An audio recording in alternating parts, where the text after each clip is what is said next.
Hey y'all, welcome back to Key is King. Today we are getting into the Real Housewives of New York. We're at season 15, episode 10. We're getting there with a controversial season, a controversial group of women. Not for the best of reasons though. And I have a few theories after watching this episode that I will gladly get into. But let's start where the episode started, and that is with Sai and her injury. Sai apparently had pieces of glass that went so far into her foot that they touched the bone, and are next to her arteries and may slice them if she does something wrong. The shit that can happen to you as a human is honestly disturbing sometimes. But she claims that she was cleaning out her closet and carrying a bag that had glass in it, and she dropped the bag, and in efforts of saving it and keeping it or getting into the elevator she was in, she kicked the bag and glass broke and went into her foot. What type of David Bend It Like Beckham garbage taking out were you doing? Literally, what the fuck? But she's in a boot. She can't do shit. And speaking of shit, as she's getting her getting her shit together, she picks up one of her shoes that looks like she stepped in elephant shit. There was so much shit on her shoe. Her husband was laughing her out and calling it doo-doo. But that's how we open this episode. What a way. I guess if people are talking shit about your work, you give them some shit to open up an episode. My God. The range of things that were happening to that poor woman, that poor little woman. We then move on to Jenna Lyons having a tag sale. She's having a tag sale of all of her former clothes or her former items. Now, she is a rich woman. She used to be the CEO of J. Crew, I think it is. So there's a line around the block for her tag sale of her stuff. She took the idea from somebody famous, an actress, and then it was somebody else. I fucking forget. But she has dresses from that Beyonce wore in there. She has all this other shit. The host from The View, one of the hosts at least, was there. So Jenna's doing her thing, but she's coming off as a mean brokey is what she's doing. Because she's talking about how she doesn't want to talk to people or all this other shit. And that she knows after her alleged money troubles what this looks like. She's charging people $15 just to come into the tag sale. So she wants to really acknowledge that she knows what it looks like, but she wants serious people that are going to really want to shop and buy her items. But looking broke to me, girl. I guess J. Crew ain't clearing them checks no more. I mean, she clearly doesn't work for them anymore. But still, I was like, okay, brokey. You look mean and broke. But she's sitting in the corner eating her lunch, trying to hide. And then people are excited to see her, and she's just like, hi. Oh, and she was, that's what it was, that's why I called her mean. Because she was like, I'm not giving the people outside water. She was like, I literally can't give them all water. Which I'm sure is true, but you're also charging them to stand out in the sun and come buy your clothes. So, bitch, think of something. But I was like, okay, you're a meanie and a brokey. But she was talking about June Ambrose, and she featured her on in this little scene, which is Jay-Z's stylist. But beyond being Jay-Z's stylist, June Ambrose has been in the game for a long time. If you know that name, you know how long she stretches and her influence in the fashion world, especially for black celebrities. So it was cool to see June. But Jenna was talking to June about something and about how Jenna's fake fiance could be involved in something. And Jenna literally was like, no, she would be canceled. And so I want to know what they were talking about and what is the cancelable activity that is happening. Just curious. Inquiring minds, once again, would like to know. Jenna. What's she going to get canceled for? Is she doing blackface in secret? That was a joke. Do not come for me. I ain't got no money for you to sue me for. Thank you.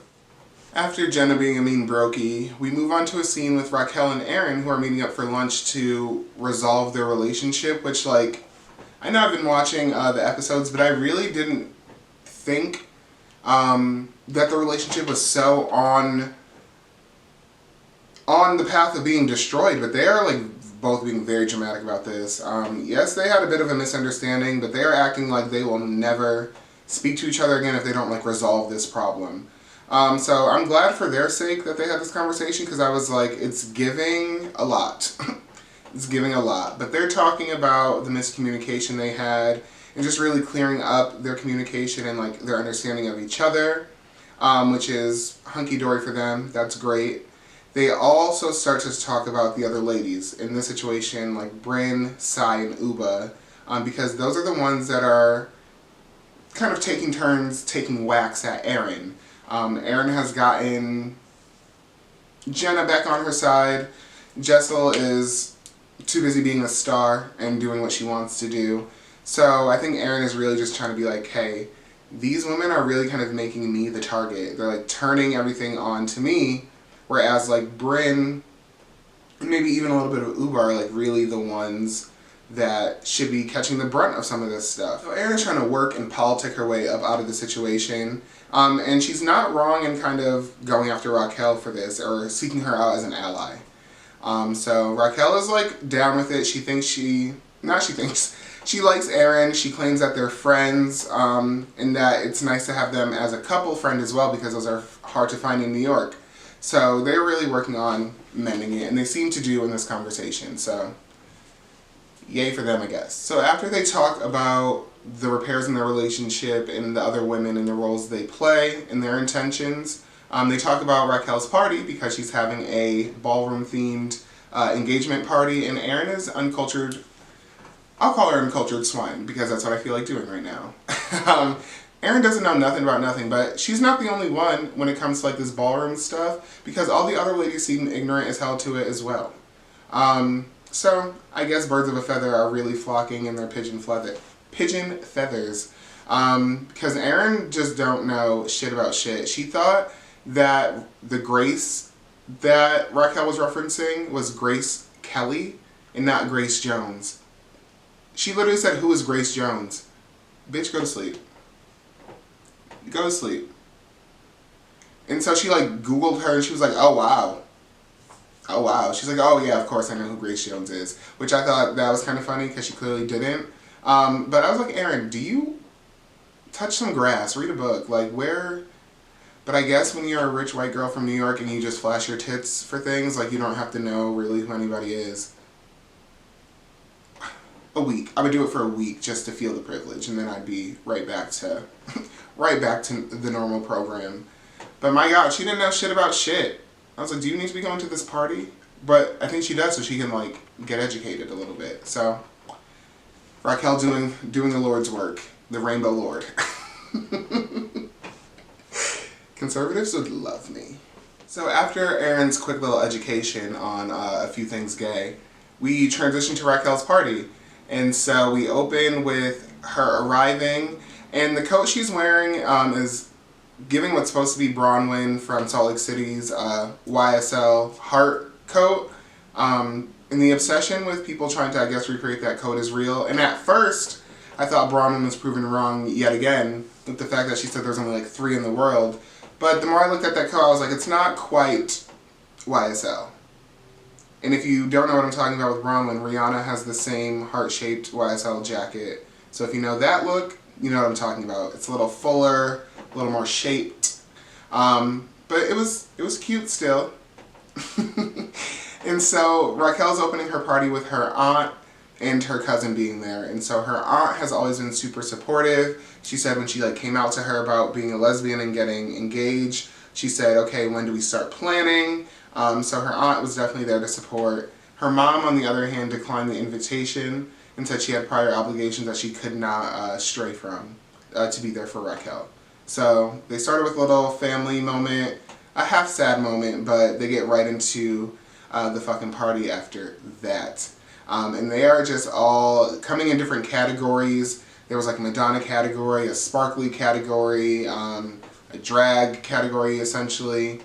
So they're all coming into this ballroom themed party slowly but surely in their different get-ups. And I was looking for it for obvious reasons. So everyone's coming in, and by the time that most of the ladies are there, Abe and and Aaron show up, but Aaron is a drag king, and Abe is supposed to be dressed like Aaron, but definitely looks like Mrs. Doubtfire, as Bryn later says.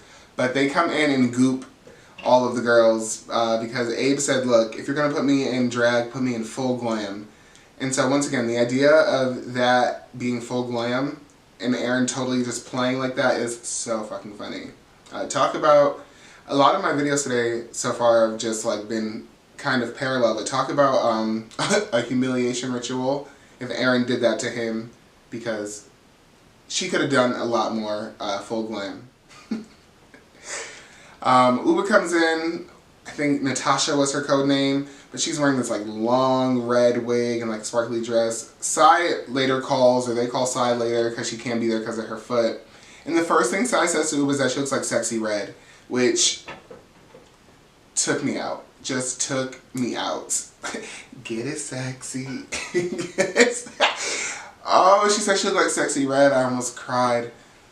Jenna is like this blonde bombshell slutty girl in a glitter dress. She's cosplaying tonight and it kind of works. She looks kind of drunk. It's giving kind of Anna Nicole. She's kind of like, she's trying to be sexy, but she looks kind of just like she took a bunch of pills. But she was doing her thing. Jessel's in her little Madonna getup that Brain just had to talk shit about later on when Brain arrives late. But, you know, they can't stand Jessel. They just have to talk about Jessel. But Bryn was definitely talking shit to Jessel to her face, and then in her confessional. Because she's a hater. Aaron and Bryn are, we know, the toxic, twisted sisters of this franchise. They're not actually sisters, they just act like it. And they're having this, like, weird little role play with Aaron being a man. She's, like, flirting with Bryn. And my whole question was, is she supposed to be Abe, and is Abe supposed to be her? Because if she's supposed to be Abe, Aaron was flirting with Bryn in a way that makes it seem like he likes to cheat. To the point that she, like, pinched her ass, and Bryn even said, like, well, he never did that before, like, but she was, like, talking to her like he was trying to fuck. And so I was like, if you're supposed to be Abe, does Abe just, like, walk around trying to fuck people? Like, I was confused by the interpretation, if that was the intention. If not, they were just having a weird, exchange nonetheless. I was like, okay, alright. Of course, we have Jenna being messy when it comes to Aaron, because apparently that's when Jenna likes to put her hat into the ring, when it's to be involved with Aaron. I don't know, she's like weird. Like, you just were almost not her friend and didn't want to like be her friend, and now you're like running to tell her every messy detail you can think of. Which in this case is that Uba is like coming for her, or claiming that she's coming for her. Jenna says that she like called Uba or talked to Uba on the phone yesterday and is like reporting back to Aaron the context, or what she felt the context of that conversation was. Okay, if you must, but like what you don't have to do is like, which is like a fact, is have this conversation right in front of Uba. Uba's literally sitting at a little booth table with Raquel's aunt and cousin talking to them, and Aaron and Jenna are like standing in front of the booth. Like, Aaron's almost touching her like ass to Uba's like arm and shoulder. So it's like, why do you have to have these conversations right next to these people? Like, and it's not even in a way of like, I want them to hear me. She's like, they're like whispering. So it's like, you're not even bold enough to like really have this conversation, so just let it go or move. It just seems, it always strikes me as so odd. It just strikes me as so odd. So Jenna's just, I guess, catching Aaron up on the fact that Uba is gunning for her. Gunning for her.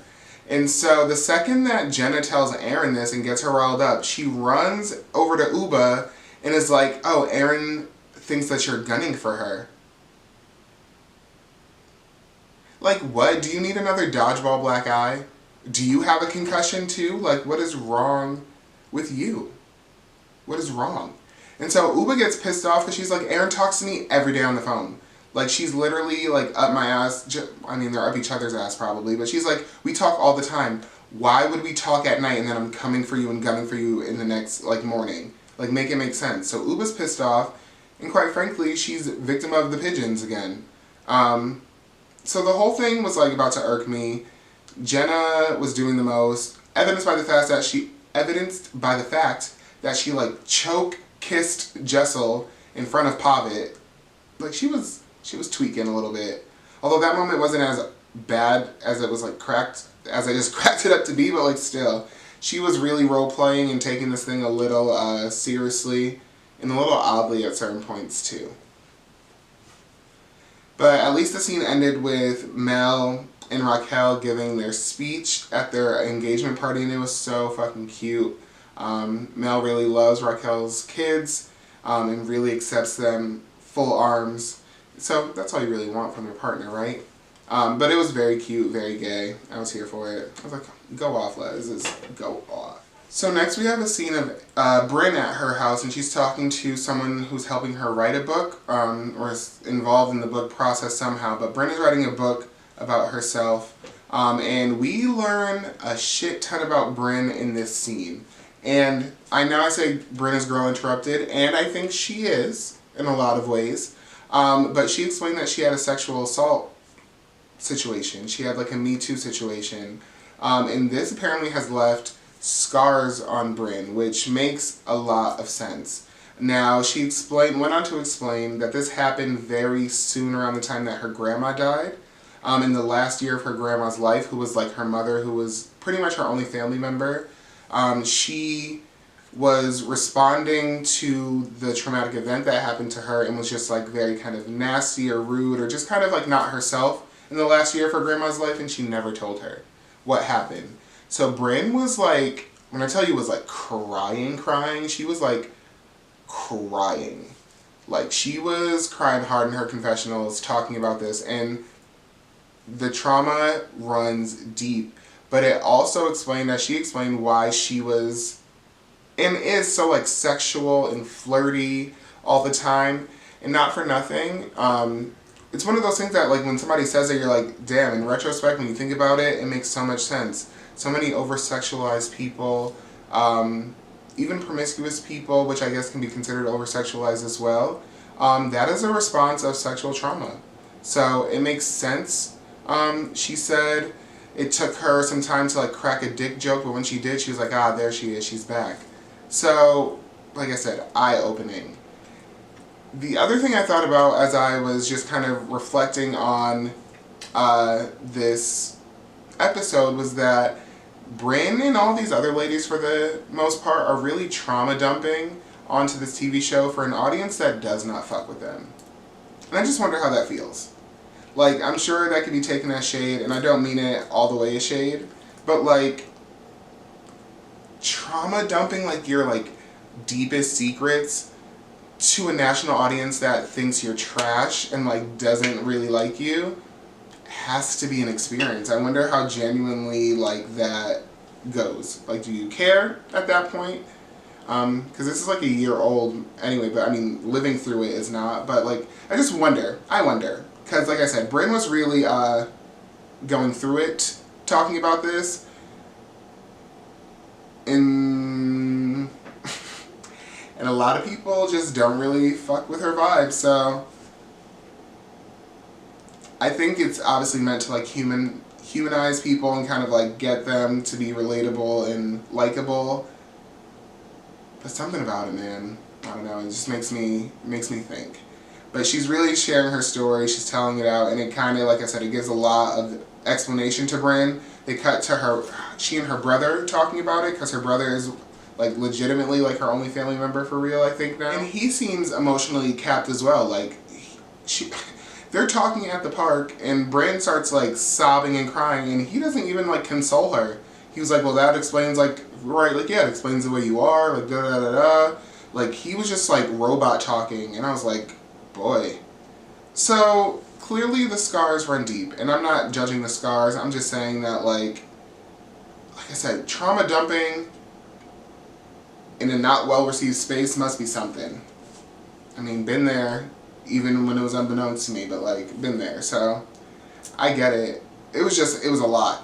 It's like my eyes are open. I see. I was blind, but now I see.